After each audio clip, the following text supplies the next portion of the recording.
The United States of America has added Uganda on the list of warnings to their citizens that they must not travel to this country. And when a superpower like America does some travel advisory, there is a lot of politics and reflection behind that I want to unpack in this video. In a tweet that was put out by the United States of America, it came out to say, we issue travel advisories with level 1 to 4. Level 4 means do not travel. We assign level 4 based on local conditions and our limited ability to help Americans there. These places are dangerous. Do not go for any reasons. The travel advisories for the following countries are currently level 4. Do not travel. 1. Afghanistan, Belarus, Burkina Faso, Burma, Central African Republic, Chad, Democratic Republic of Congo, Haiti, Iran, Iraq, Lebanon, Libya, Mali, Niger, North Korea, Russia, Somalia, South Sudan, Syria, Uganda, Ukraine, Yemen. Those are the countries. And I think the third last country is Uganda, where America put a travel advisory. 1. When America gives out a travel advisory, there are a lot of factors, and I'm going to give you very many scenarios. Either since they have the organization that has the most intelligence, that is the FBI. I think the FBI is the biggest organization with the most intelligence, followed by Mossad. They foresee things that even other countries cannot see. I'll give you, for example, during an election in Kenya 2022, when they were going to announce the election, they gave out a travel advisory in Kenya. They anticipated that Raila Odinga was going to lose.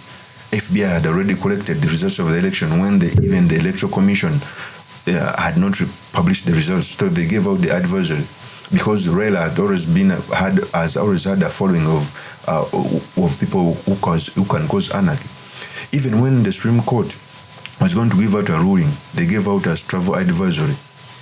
So when America gives out a travel advisory, it has foreseen things, and I want to say this. 1. In Uganda, let them know, like you, maybe the FBI saw something we are not seeing. Since we are in the middle of transition, it may happen anytime, either natural or procedural or anything, because the peripherals of power are with General Karugaba, and is so vicious to his opponents, jailing everyone. Okay, the state is zeroing down to every dissenting voice, and Americans don't want to get their citizens in crossfire. Okay, it is the truth. So for me, I think the main reason is it was because of the transition. Because basing on our history, every country that has always been where we are facing transition has slid back to a failed state or a military state. It is the truth. Go to Central African Republic, they are fighting because of politics. Congo, they are fighting. Okay, it is a regional powers fighting. Okay, go to Belarus, go to Afghanistan, go to 70% of all countries that were put on this list are fighting because of politics, and they are forcing just that. So, in the purpose of this video, I've come to talk about the travel advisory which was done by America to Uganda, what it means for our politics, and most importantly, the study materials we can learn from the politics of our nation. But before I do this, I want to let you know that if you're into this channel, please subscribe. And if you're watching this video from a different platform, please head on to YouTube, type in Sula Mawagari. There's a lot of content of this nature. If geopolitics and economics is what you want, this will be definitely the right channel for you to subscribe to.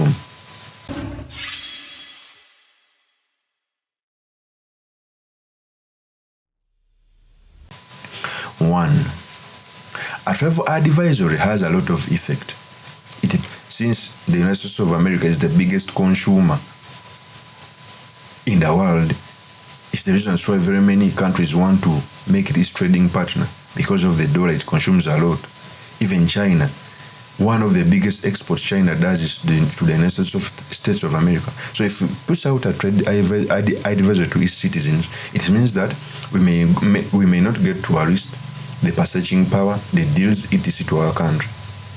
When I saw Doni Ayebare speaking, I saw the amateurism in him when it comes to international work. Donna Eber is our representative in UN, and he was appointed as a minister. He came out to say there has been a lot of discussions and concern about the travel advisory issued by the United States of America regarding Uganda.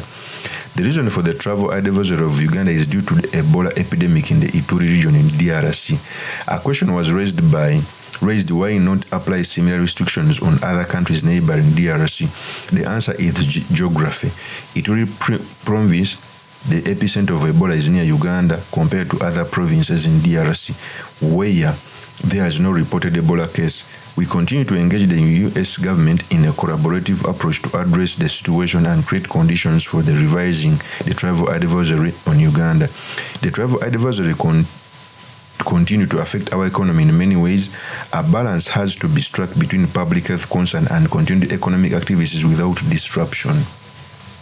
So, in that tweet, Don Ayebare is coming out to say that we are on the list because of Ebola. It's not the truth. Recently, the Minister of Health declared Uganda Ebola free. We are not on the list because of Ebola. They cannot put us on level 4. I'll give you, for example, on the list that was put out here. Okay? Afghanistan doesn't have Ebola. Belarus doesn't have Ebola. Burkina Faso doesn't have Ebola. Chad, Central African Republic, Lebanon, Libya, Mali, Niger, North Korea, they all don't have Ebola. In fact, 98% of countries that was put on the list, it's not because of Ebola. It's because of the political temperatures. I think Donna Eber is mitigating the risk. The reason as to why we are going to be on travel advisory for very many countries is because of how we handle politics.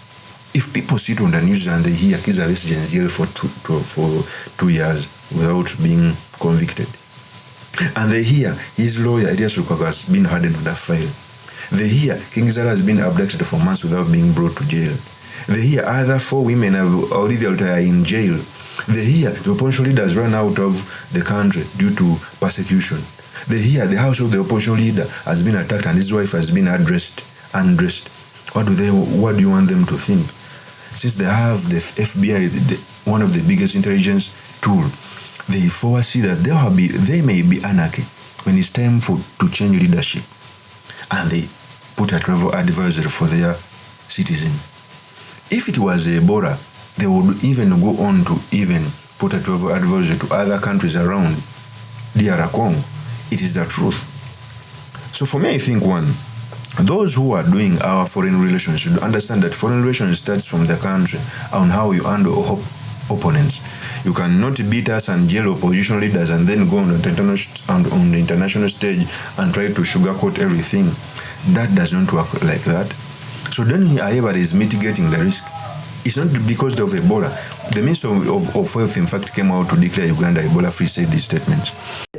The outbreak we've been managing is an imported outbreak because the epicenter where it originated is in Congo, and now it came to Uganda because the Congolese were coming for medical care in Uganda. So over the 2015 were Congolese nationals who crossed over to Uganda. Now, especially the first case, because the health workers didn't know it was Ebola, 4 of our health workers got infected.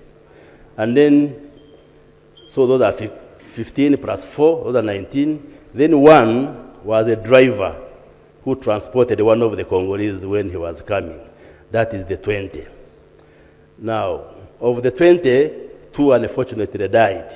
They were Congolese nationals. And when they died, their bodies were taken back to Congo for safe and dignified burial. That leaves a balance of 18. Now, the 18, they have been managed in our Ebola treatment unit in Morago, and I am happy to say that this morning I presided over a function where we discharged the last patient. So all those who tested positive for Ebola, 2 died, then the rest have been treated successfully, and they have been discharged. The last one, who was a Congolese national, was discharged this morning. So as of now, we have 0 cases in the country.